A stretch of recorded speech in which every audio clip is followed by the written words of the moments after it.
And so, we've had this, anti-male rhetoric feeding through.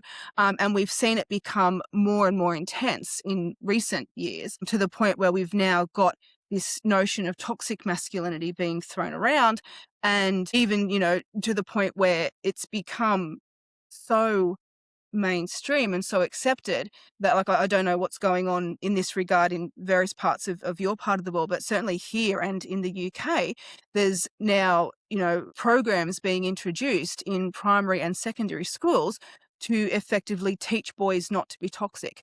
So it's reached enough of a critical mass, this idea that effectively, boys and men left uneducated will just naturally develop into toxic men, and we somehow need to do active work with our young boys and men to re-educate them to prevent that.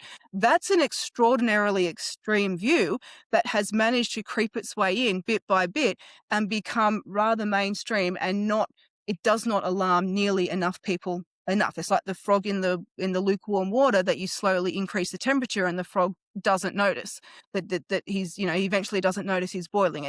It's crept in to the point where we have just extraordinary approach now to young boys because of this toxic masculinity.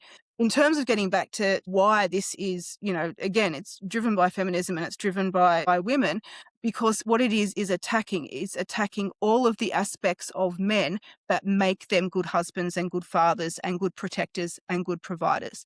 So what started off as demonizing those parts of men that women actually should be looking for in a partner, to corrupt female mate choice and to encourage women to make suboptimal choices, and to encourage women, instead of what you should see as like a green flag in a prospective partner, was teaching women to see those as red flags. So again, a corruption of female mate choice.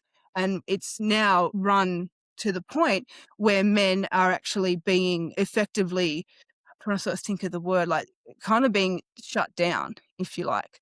We are now actually talking about, in a really incredibly dystopian sense, introducing some sort of formal education for boys that teaches them basically that they can't be masculine at all, which of course is profoundly awful for the individual boys and profoundly grim in terms of looking forward for the rest of society as well. You cannot have a functioning society without strong masculine men, and a lot of them, which is sort of the end game of all of this nonsense. Very non-functioning society.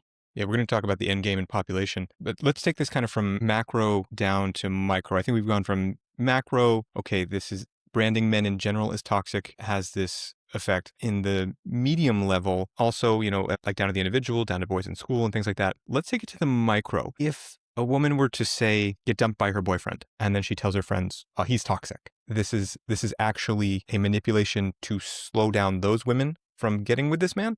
To go even deeper on these ideas, you can watch my full episode using the link in the description or the box on the screen.